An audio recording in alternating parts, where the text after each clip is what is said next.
Alors bonjour à vous, j'espère que vous allez bien. Alors là on va faire un vlog un peu spécial où je vais vous faire participer à une enquête, une vraie enquête, hein.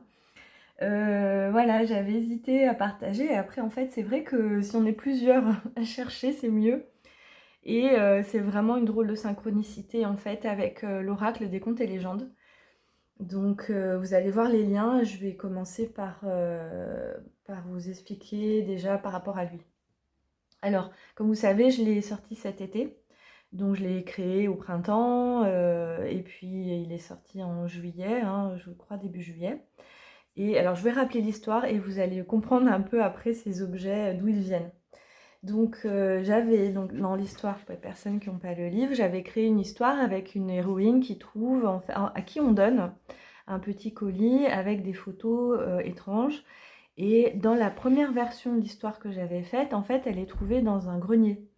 Elle trouvait les photos dans un grenier, et après je me suis dit bon c'est un peu classique, donc j'ai rajouté l'histoire un peu de la sorcière un petit peu qui sort, voilà, qui arrive le lendemain de Noël.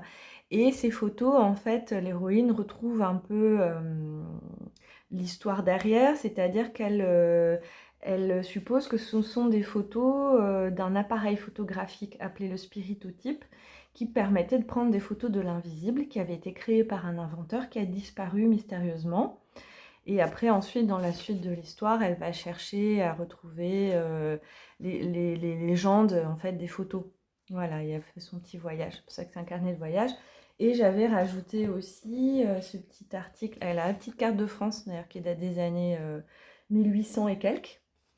Et le petit papier en plus où on a l'inventeur, en fait, comme si c'était un article de journal qu'elle trouve, et l'inventeur du spiritotype, donc appareil photographique qui permet de prendre l'image des faits, de l'invisible, et qui disparaît mystérieusement pour l'île d'Avalon, etc. Et j'avais fait comme ça, c'est un vieux tampon d'ailleurs qu'on m'a donné, c'est un tampon d'époque, et je l'avais situé dans les années 20-30 à peu près, dans ma tête, hein, parce que je ne l'ai pas dit, au niveau de l'époque de l'inventeur, voilà. Et époque contemporaine pour l'héroïne, quoi. Enfin, j'ai pas voulu trop situer, mais j'ai pensé à l'époque contemporaine, en fait, pour elle.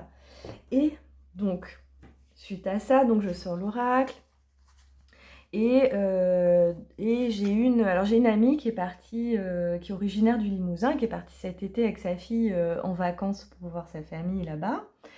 Et elle m'envoie un message WhatsApp, mi-août, et elle me dit écoute, c'est incroyable, j'ai un ami qui a récupéré la maison de son grand-père et il a trouvé une mallette dans le grenier.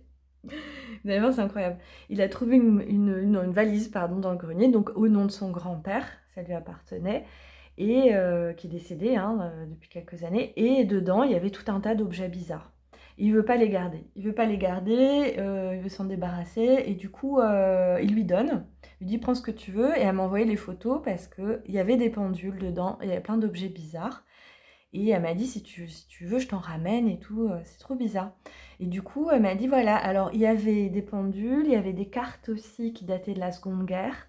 Marquées avec les fronts, avec les dates. Il y a des cartes de la Russie, tout des années 40 de la Russie, enfin, le URSS, Allemagne, Italie, France et Serbie. Non, Macédoine, parce qu'il a été en Macédoine, le grand-père. Bon, voilà. Le grand-père était militaire, l'armée française, et combattait les Allemands, les nazis.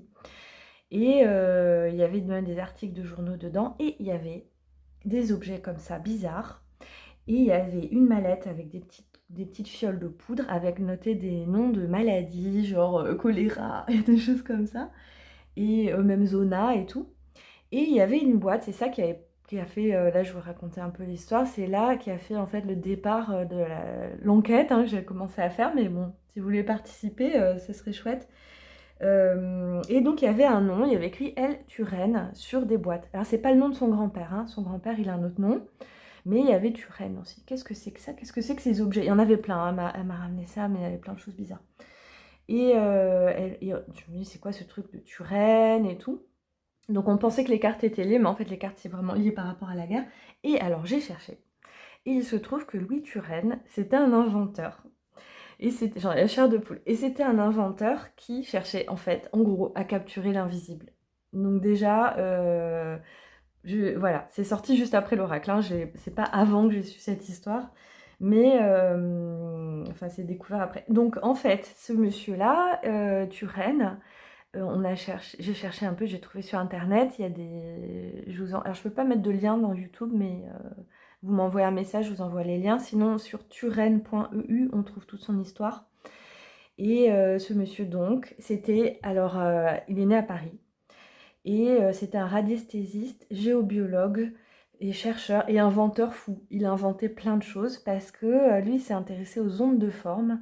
Si vous ne connaissez pas, en fait, les ondes de forme, ce sont des énergies invisibles. Je ne suis pas une pro, d'ailleurs, je commence à m'intéresser à ça, et qui influencent sur notre vie, sur notre santé, etc. Vous allez voir le lien avec ces objets après. Alors, du coup, donc c'est un radiesthésiste, il avait travaillé au pendule, il travaillait pour l'armée. Alors, il est né à Paris et ensuite, il a été blessé à Verdun et il s'est mis à travailler pour l'armée, pour former des gens et notamment, il a rencontré des scientifiques, pour continuer ses recherches de radiesthésie. Donc, vous voyez, on est dans les années 20, quoi, là, hein, 20-30, donc juste après la Première Guerre. Ensuite, il a commencé à s'intéresser donc à la géobiologie et il cherchait à l'aide de son pendule des réseaux de radium. Et le radium, c'est la dégradation de l'uranium qui est de l'énergie nucléaire. Comme il était connu pour ses recherches, donc c'est un ingénieur, hein, d'ailleurs, il a fait l'école d'ingénierie.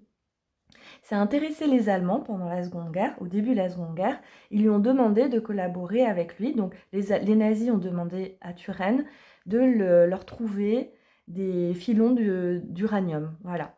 Il n'a pas voulu collaborer. Et lui, il cherchait des remèdes pour les... En fait, c'était un humaniste et il cherchait à soigner les gens. Et c'était un guérisseur aussi. Et voilà, vous comprenez qu'il n'avait pas du tout envie de travailler avec les nazis. Et du coup, qu'est-ce qu'il a fait? Il est parti se cacher dans le Limousin.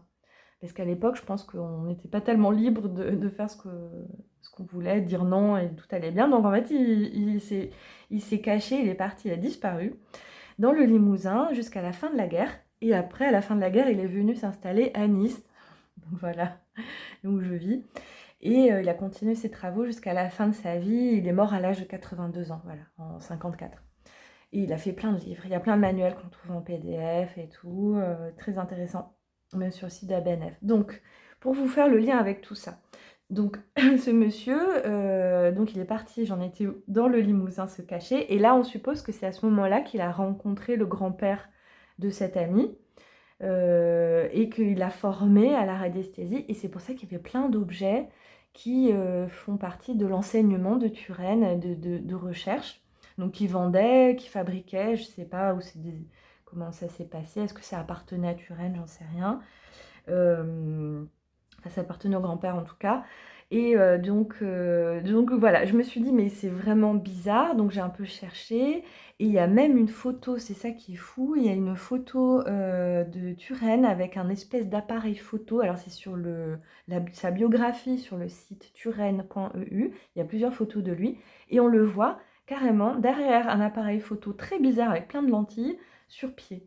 Et c'était sûrement pour capter des ondes de forme. C'était une invention. Voilà, il a inventé un appareil photo pour capter l'invisible. Je vous jure que je l'invente pas, vous pouvez vérifier sur le site, c'est vraiment fou. Alors, c'était pas pour capturer les faits directement, mais c'était pour capturer les ondes de forme. Cependant, je me suis dit, tiens, la géobiologie, certains biologues comme Yann Lipnik et François Breton, ils sont géobiologues. Alors c'est une pseudo-science, hein, c'est pas avéré, hein, évidemment, c'est ressentir les ondes de forme. Et eux, ils font le lien avec les esprits de la nature, les devas, les énergies cosmotelluriques, etc. Je trouve ça intéressant. C'est sûr qu'on est dans le paranormal, hein, voilà, mais il y a un lien. Alors que Turenne, il avait un pied dans le paranormal et un pied dans le scientifique. Il voulait rendre scientifique, en fait, ces fameuses ondes invisibles. Donc c'est un des fondateurs de la géobiologie, en fait. Et ce qui est intéressant par rapport à lui, c'est que grâce à ses recherches, il a trouvé le 93e élément du tableau de Mendeleev, je ne sais pas comment le dire, qui est le tableau des éléments chimiques, hein. Et c'est le neptunium. Et en fait, il a trouvé qu'il y avait un 93e élément, il a trouvé ses caractéristiques, et ça a été avéré par la science des années plus tard. Et d'ailleurs, il a été reconnu par celui qui l'a trouvé scientifiquement, on va dire. Ça, les réseaux de radium, donc d'uranium qu'il a trouvé grâce aux pendules sur les cartes, il y a eu des forages ensuite, et ça s'est avéré vrai. Voilà, donc en fait, c'était pas juste un côté falbala, il avait vraiment des vraies découvertes derrière, donc je trouve ça vraiment passionnant. Et sur la fin de sa vie, quasiment sur toute sa carrière, surtout vers la fin, c'était vraiment centré sur les ondes de forme. Voilà. Ils cherchaient aussi avec les maladies, ils ont testé aussi les granules d'homéopathie, de Boiron, pour le laboratoire Boiron, etc., etc. Donc la mallette qu'il y a avec les petites fioles, en fait, c'était pour faire témoin, pour tester, pour soigner les gens. Et c'était vraiment son principal objectif d'ailleurs. Il le dit dans un témoignage, c'était de pouvoir soulager les maux grâce à l'étude des ondes de forme et faire que la vie sur Terre soit meilleure pour les êtres humains. Donc voilà. Donc voilà, je sais que c'est un peu long pour expliquer ça, mais voilà un peu l'histoire générale. Et on a ces objets super bizarres. Alors, donc appartenait au grand-père de l'ami de ma pote. Et donc, donc elle m'a donné tout ça. Il y a un pendule. Ah, je croyais que c'était du plastique, mais c'est du caoutchouc. Il répond super bien, il est incroyable. Donc, c'est un vieux caoutchouc et il vient de la maison de la radiesthésie qui est à Paris, qui est une très vieille maison. Ouais, il est un peu oxydé, donc il doit être assez vieux. Donc voilà, ça c'est le petit pendule, mais ça on connaît l'utilisation. Il y a ces choses-là très bizarres. Et je l'ai retrouvé j'ai retrouvé un schéma d'aiguillon. Donc c'est là où vous allez participer avec moi à la recherche, parce que si ça vous dit. Et voir aussi vos intuitions. Quelle est votre intuition sur celui-là et ça aussi, je ne sais pas du tout. Et ça, apparemment, ça devait tourner les aiguilles, mais elles sont un peu rouillées. Donc ça doit dater des années 40, hein, ça. Et donc, ça tourne. Et j'ai lu dans un des manuels, il y avait un schéma juste des aiguilles où il disait qu'en fait, les aiguilles comme ça correspond à certaines ondes parce qu'il a classifié les ondes en 9 catégories, ou plus, je ne sais plus, si je me souviens bien. Plusieurs catégories. Et donc, ça permettait de voir quel type d'onde. Voilà, c'est très bizarre. Je sais pas si vous voyez. Donc, ça, c'est bizarre, c'est très pointu. Voilà. Comme des boussoles, hein, c'est des aiguilles genre de boussole. Voilà. Donc il y a ça. Je finis sur ça. Il y a ça. Pareil, hein, c'est un peu étrange. Là, j'ai pas trouvé ce que ça pouvait être. Et je sais pas si vous voyez, mais il y a des. Alors c'est du bois à l'intérieur, c'est pas pour aiguiser des couteaux, je pense, parce que c'est tout en bois. Enfin, vous me direz, parce que d'après mon amie, là, elle me dit qu'il y a quand même des traces. Donc, je sais pas, peut-être que c'est pour affûter, mais bon, dans du bois, vous me direz. Et ouais, je sais pas à quoi ça sert. Mais c'est vrai qu'on a des petites marques qu'on m'a fait remarquer. Si ça vous parle. Et là, le plus bizarre de tous, c'est ce truc-là. Alors, j'ai réussi à l'ouvrir. Et alors, il faut savoir que Turenne, il a été formé par des sourciers aussi quand il était jeune. Et donc, il a fait des recherches aussi sur les sources d'eau. Et voilà, peut-être c'est pour chercher du radium, hein, je sais pas. Et donc, alors le truc qui se fait, c'est qu'il y a cette petite patte bizarre, vous voyez, une petite patte en métal. Et quand on la coince, en fait, je l'ai fait parce qu'elle est marquée un peu comme si elle avait déjà été coincée. Donc là, on la coince. Je sais pas si vous allez entendre, mais ouais, on va pas entendre. Ça vibre. En fait, ça fait vibrer toute la baguette et d'où les ondes. Et je pense, alors en fait c'est coupé exprès, vous voyez, et je pense que c'est pour planter le pic. Et là, ça vibre, vous voyez. Alors je sais pas du tout à quoi ça sert. Ah oui, on l'entend un peu. On va voir si vous l'entendez. Ah bon. C'est vachement dur à faire. Ouais, je sais pas si vous avez entendu. Ça fait quand même un petit diapason. Voilà. Et ça vibre, hein. Même en le claquant, ça vibre, mais surtout en l'ouvrant, ça fait peut-être une onde de forme. Voilà. Bah écoutez, voilà c'est un peu long, mais je voulais vraiment vous partager en détail pour que vous ayez tous les éléments. Il y a plein de choses hein, à découvrir sur Turenne, ses inventions. Je vous dis, c'est complètement fou avec cette histoire d'inventeur, l'invisible, les ondes de forme. Donc voilà. Donc du coup, là, j'attends un livre sur la géobiologie qui a l'air bien, qui est sorti chez Très Daniel. Je vais recevoir bientôt et je vais un peu explorer. Donc voilà, si je voulais que je vous tienne au courant, pardon. Ah oui, un petit truc aussi, quand même, important sur le lien. C'est quelque chose que je savais déjà. Quand vous savez, quand on parle des esprits de la nature, moi j'adore, hein, j'adore tout ce qui est esprit de nature, les fées, tout ça. En fait, j'ai remarqué que, et je suis pas la seule à... ouais, enfin, je l'ai lu, hein, si vous voulez, je l'ai pas inventé. On dit que, en fait, les esprits de la nature représentent des forces élémentaires qui sont présentes dans des lieux.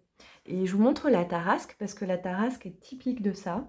La tarasque, en fait, elle personnifie la rivière. J'ai oublié le nom, n'est-ce pas? Mais des fois, elles ont carrément le nom des rivières, les chimères. Et c'est quand elle sortait de son lit, qu'elle dévastait tout, en fait, elle était représentée comme un monstre, comme une chimère. Et moi, je pense qu'il y a longtemps, donc surtout au Moyen Âge, en fait, et tout ce qui est dans le paganisme et l'animisme, ils avaient une double vue, en fait. Ils avaient une double vue et ils arrivaient à voir l'énergie, la fameuse onde de forme, ou en tout cas l'entité qui vivait et qui créait ces phénomènes-là. Et du coup, les décrivait. Bon, c'est mon interprétation, mais apparemment, les faits sont aussi des... Alors, pas toujours, parce que des fois, il y a des histoires, des légendes, comme le pont du diable et tout. C'est des légendes plutôt humaines, on va dire. Mais la vouivre, voilà, il y a des éléments qui seraient liés, en fait, à des entités, des élémentaux, en fait, hein, de la nature, des lieux. Et qu'on a perdu cette double vue. On a perdu cette capacité de voir ces êtres de l'invisible. Et tout ce qui va être la radiesthésie, la géobiologie, c'est de pouvoir les voir, enfin entre guillemets, les voir, les ressentir en tout cas. Si on a perdu cette double vue. Voilà. Voilà.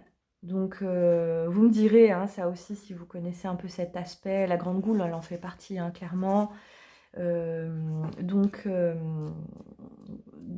vous me direz si vous connaissiez ça. Vous me direz si ça vous parle, si vous avez envie de participer à l'enquête avec moi sur essayer de comprendre ce lien en fait entre l'oracle et ses découvertes. Si vous savez à peu près, si vous avez des intuitions de savoir ça ou ça, à quoi ça sert, surtout n'hésitez pas. Et il y a une association, donc je vais leur envoyer les photos pour leur demander s'ils savent précisément ce que c'est. Voilà. Voilà, et je vous tiendrai au courant si ça vous intéresse.